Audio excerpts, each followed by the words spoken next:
Hello everybody, this is Tip Top MTG here today with another Magic the Gathering video. In today's video, I'm going to be breaking down all of the spoilers that have come out for Commander Legends today being November 3rd. I'm going to break down every card, whether it's a reprint, a new card, and talk about essentially what I think about the card, if it's a reprint, what do I think of the reprint, and stuff like that. So why don't we just jump right into this?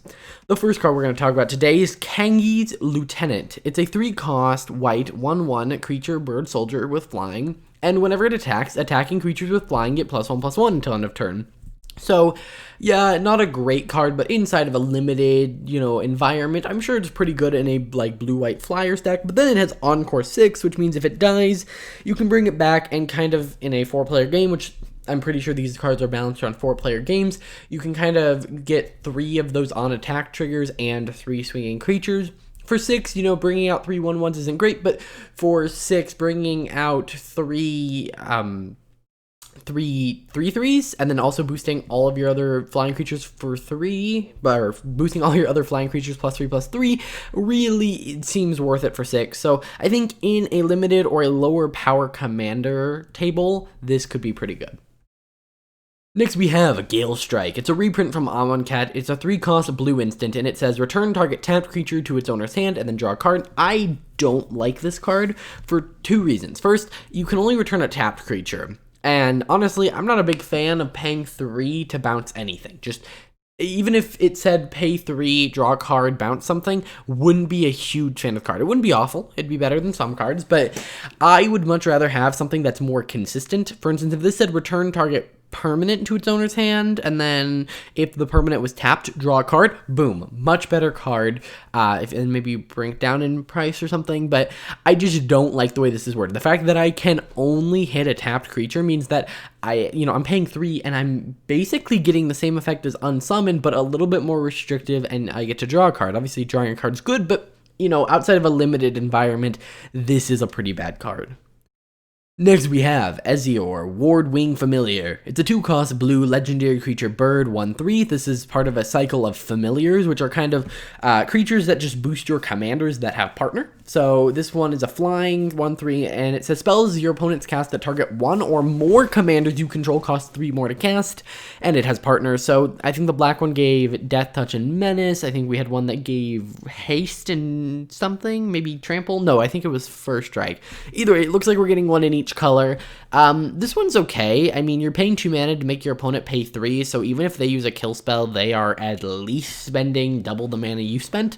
So I think it's pretty good. If you're playing a partner and the other partner, you really don't want them to die, whether they're like a Voltron-y kind of commander where they're trying to just buff up one creature or something along those lines, this isn't awful. Also, if you are playing and you really only care about one partner, but it has partner and you might as well throw in another one, if you're looking to add blue to that, maybe this is a good one as well that can just protect your other commander. Next we have Hull Breacher. Now this is an insane card. It's 3-cost blue, creature merfolk pirate 3/2 with flash, and it says if an opponent would draw a card except for the first one they draw in each of their draw steps, instead, you create a treasure token. So when I first saw this, I was thinking to myself, okay, this is kind of weird that it's in blue. I get that Merfolk and Pirate would be in blue, but why not just make it some other creature type and give this effect to white, who desperately needs the help with the ramp, and this feels very white. It's saying, hey, you're doing more than you normally do, I get to benefit off of that. But no, this is blue, and the reason it is blue is because of a simple word in here, instead. So this is flash, which is another reason it's in blue, but essentially, if you say your opponent had a card that said at the beginning of your upkeep, draw a card, that's your opponent's upkeep, they draw a card. Well, now you play this, and now instead of them drawing a card, you create a treasure. So they cancel that draw, and then you create the treasure. It's not like they're drawing and you get a treasure, it's they're not drawing and you're creating a treasure. So if you were to, for instance, play Wheel of Fortune, which, play this in a wheel deck, you're going to make everyone discard their hand, you're going to draw up to 7, all of your opponents are going to draw nothing. Meaning, and then you get to create 21 treasures. So Wheel of Fortune turns into ramp 21 and make your opponents discard their hands while also drawing you back up to 7 with this card on the battlefield. And there are already some very insanely powerful wheel decks out there. This card seems crazy. I would have made it more expensive, and I would have gotten rid of the Flash. The Flash is clearly on here for, oh no, my opponent's about to draw 28 cards. Actually, no, I get 28 treasure. But I actually still think this would have been a better effect in white.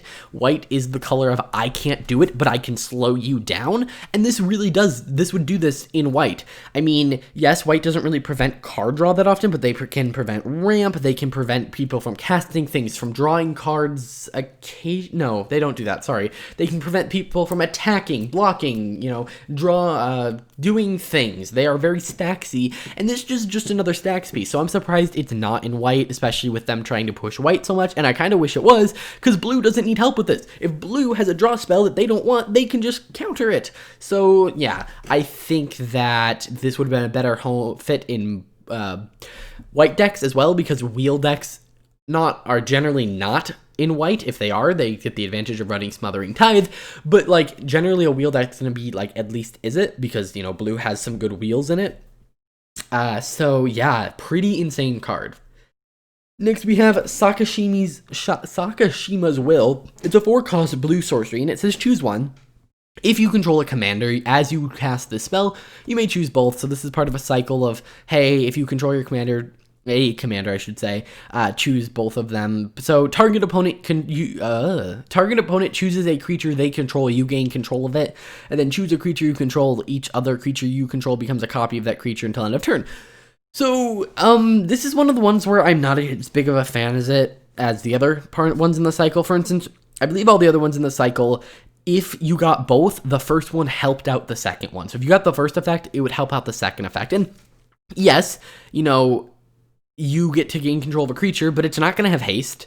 So your advantage here is you're turning it into other creatures. But when you cast the spell, you have to already have targets established.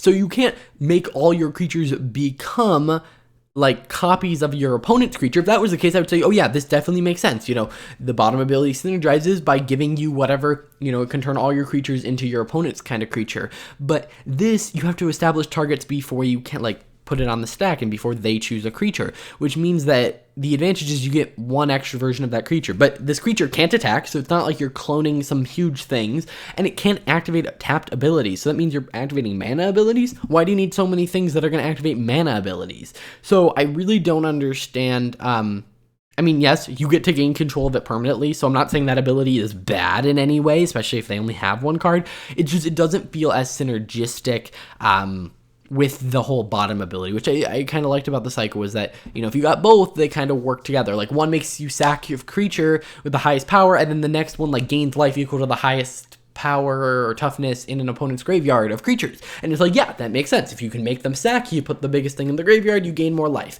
But this really doesn't fit well.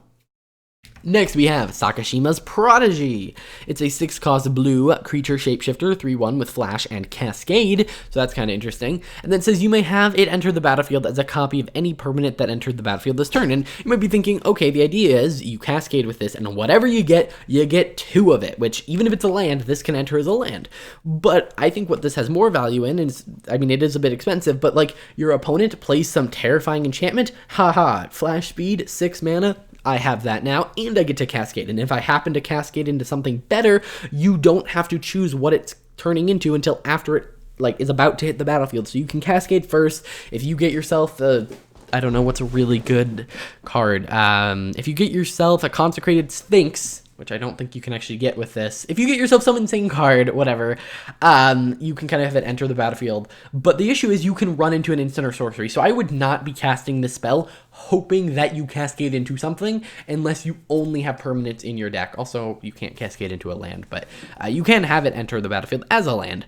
So yeah, there are lots of interesting things I think you can do with it, but I think you really need to know how to play it. I don't think unless you really need to or are desperate and about to lose the game, I don't think you're casting this for 6, hoping to hit something with cascade and then getting 2 of it. Because if you hit anything legendary, if you hit an instant or sorcery, this kind of is just a dud, and you just paid 6 mana to kind of do some weird effect. So next we have Sakashima themselves. I don't know. This is a new version of a character we've had on a card. There was Sakashima the Imposter, which kind of ETB'd and was a copy of something. This is a little bit more intense here, and I think it's probably one of the best partners we have seen. It's a 4-cost blue legendary creature, human rogue, 3/1, and it says you may have it enter the battlefield as a copy of another creature you control, except it has Sakashima of a thousand faces, other abilities. And then it says the legend rule doesn't apply to permanents you control, and here's the kicker, it has partner. Okay, so what do I have wrong with this card? First off, the legend rule doesn't apply to you. This was seen on one other card, that being like Mirror Gallery, and I think it's an awful way to word it. First off, the legend rule, now the cards can refer to specific rules, not even in reminder text. That'd be like saying the summoning sickness rule or the power and toughness rule doesn't apply. I think they should have worded it, you may have, having multiple legendary permanents with the same name doesn't cause you to sacrifice one.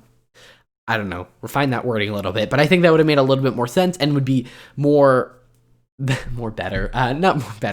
be just better for, newer players who maybe don't know what, quote, the legend rule is, because that is kind of vague. What legend rule? The fact that you have one in your command zone? I don't know. I mean, I know. The other issue I have with it is that it has partner. So essentially, any partner that you see, you can now run 2 of. Thrasios? Oh, 2 of them. Vial Smasher? Oh, 2 of them. Because the legend rule doesn't apply. So you can take Vial Smasher, who's black and red, throw blue in there to get yourself some, some more like extra turn spells, maybe throw in some copy spells, because now you can have as many Vial Smashers as you want. Vial Smasher, by the way, being reprinted in this set, whenever you cast your first spell, each turn it deals damage equal to that spell CMC to a random opponent, and it normally pairs with Thrasios, and that's one of the most powerful partner combinations. Well, this just lets you, why even have Thrasios? Thrasios is really good. You might even do 2 Thrasioses, but he has an activated ability, so having multiple of them isn't that great, but why not just have 2 Vial Smashers? I mean, you are losing access to green, so that, I don't know if that's actually going to be used, but take the best partner, now you got 2 of them. It's insane. I think that the fact that this had partner is ridiculous. The fact, fine, I would be fine if this didn't copy something, or if it said, make a copy of target non-legendary, which I know, contradicts the bottom rule, but at least make them put their, work in, now it can't become a copy of a Planeswalker with partner, that's nice. It has to be a creature you control, but yeah, just anything. You could, I just really don't like this card. Just saying, oh yeah, partner, at least you have to use 2 different partners. Why? Why do you got to use 2 different partners? Just add blue, and I'm sure there are some fun ones you can do things with, but just, I have so many problems with this card from a perspective, they didn't want to, and it's, by the way, it only costs 4 too. It's not even like it's a 6 cost, okay, you get another partner, and I just really don't like it. Next, we have Mana Drain. So the title of this video was like $150 reprint. So this is a 2-cost instant, and it says counter target spell. So right now that's counter spell. But at the beginning of your next main phase, add an amount of colorless mana equal to that spell CMC. So if you counter an 8-cost spell at your next upkeep, you get 8 mana. Now this was one of the most expensive non-reserve list cards, and I actually, when I talked about Jeweled Lotus, I kind of showed that list. And it was sitting at about $150 at that time. Since it's been announced, the old version has gone down to $140, and the new version, you'll see, has gone down to $75. Now, this is on Card Kingdom, and it is pre-order pricing. That means the prices may go down. Now, with reprints, they almost always do go down, but I don't know how much so, because I think that people are going to be really buying these to invest because, this card got so expensive.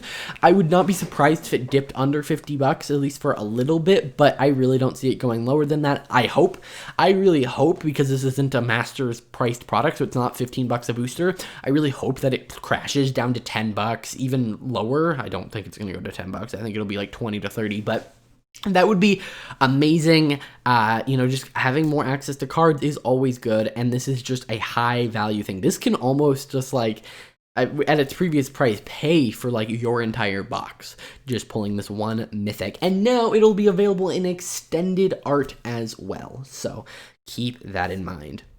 Next we have a Coercive Recruiter. It's a 5-cost red creature orc pirate for 3, and whenever a Coercive Recruiter or another pirate enters the battlefield under your control, gain control of target creature until end of turn, untap it. Until end of turn, it gains haste and is a pirate, in addition to its other type. So you're kind of just forcing people to join your crew. We saw a blue version of this, where instead of gaining control, you tapped things down. I'm sure if you had both of them, that's pretty powerful. I'm pretty sure if you're running a pirate deck that can afford to run 5 CMC cards, this is going in it. Next, we have Annoyed Altosaur. It's a 7-cost green creature dinosaur, 6/5, and it has reach and trample. So 6/5 for 7, reach, trample. It's not awful, but this is a common, so it's fine. But it also has Cascade, so yeah, not bad. I mean, generally, I expect like a 7-cost 5/5 with Cascade and Reach and Trample, but you know, this kind of goes 1 power above that. Of course, it is just a common, meant to fill out the Cascade theme. It is in green, so 7 is closer to like 5. Next, we have Gilgalandra, Caller of Wirewood. It's a 3-cost green legendary creature elf druid 1/2, and you can tap to add green, so just kind of a normal mana dork there. But if you spend this mana to cast a spell with CMC 6 or greater, draw a card. There seems to be a theme of CMC 6 or greater. It kind of works well with Cascade, so maybe if you have a Cascade partner commander, you can run this as the other partner to help you kind of ramp, and then also, you know, help out with drawing cards. Now, this doesn't just draw you a card whenever you cast a spell with CMC 6 or greater. You have to spend that 1 green mana on it, so I think that really limits the power of this card, and I just don't see it being very good. Next, we have Kangas Sky Warden. It's a 5-cost blue and white legendary creature bird wizard 3/3 with flying and vigilance, and whenever it attacks, attacking creatures with flying get +2/+0 until end of turn, and then whenever he blocks, blocking creatures with flying get +0/+2 until end of turn. So it's going to help your flyers block, help your flyers attack. Pretty generic, but in a like limited environment again. Flyers are generally pretty good because they're unblockable a lot of the time. And yeah, so I wouldn't be surprised if in limited this is a powerhouse. You know, your 1/1 flyers actually being 3/1s is a pretty big deal. And then it also has vigilance, which means it's a 5/3 attacking and a 3/5 blocking. Not bad. Next we have Rayov Master Smith. This is a 2-cost red and white legendary creature dwarf artificer. It's a 2/2, and whenever an enchanted or equipped creature you control attacks, that creature gains double strike until end of turn. Pretty powerful. I mean, I think we've seen this in a leak at some point, but yeah, I think this is a pretty good card. I mean, this would be one where if it had partner, I think it'd be a little too powerful. But yeah, it's one of the more powerful uncommon ones. Double strike is no joke. The issue is, I mean, I guess that's not an issue. He's really cheap, which is also nice. He is an artificer instead of like a warrior, which I think sets him back a little bit. But he cares about enchanted creatures too, which is kind of interesting. Of course, he doesn't offer any card draw, and Boros kind of really needs card draw, so I don't know how much I'd really play him. I'd almost rather just play Shram and play mono white. But yeah, it's an interesting commander. Next, we have Tana, the Blood Sower. It's a reprint from Commander 2016. It's a $7 card. It's one of the original partners. It's a 4-cost gruel-colored legendary creature elf druid with trample, and when it deals combat damage to a player, create that many 1/1 sapperling tokens. So if you can play this, boost it up a little bit, maybe give it double strike with, I don't know, a Boros commander. You can, oh, I guess that one didn't have double strike, or didn't have partner, but you can, you know, combine it with something that really cares about boosting up other creatures. You can do something interesting here. Next we have Yuriko, the Tiger's Shadow. It's a 3-cost blue and black legendary creature human ninja 1/3. It was last reprinted in Mystery Booster. It's going for about $6.50, and it has Commander Ninjutsu, which means you can kind of, if you have an unblocked attacking creature, you can pay 2 and swap Yuriko out, so that creature goes back to your hand. Yuriko goes on the battlefield tapped and attacking, and then whenever a ninja you control deals combat damage to a player, reveal the top card of your library. It deals that much damage to each player equal to the converted mana cost of the card. And then I believe you put that card in your hand as well, so it's kind of card draw, it's killing your opponent, and generally this deck is going to run a lot of expensive cards that can be brought down in cost through other means. So, you know, Treasure Cruise is like an 8-cost spell, but you can actually only pay 2 for it. So when it's on top of your library, it costs 8, but when you want to cast it, it maybe only costs 3 or 4. So yeah, pretty good commander. It's a lot of fun to play. Next we have Armory of our Iros. It's a 2-cost artifact equipment, and it says whenever a equipped creature attacks, put a +1/+1 counter on it, and it has equip 2. Pretty generic, pretty boring, but it helps out +1/+1 counter theme, and equipment theme, and artifact theme all in one, so I'm sure it's great in limited.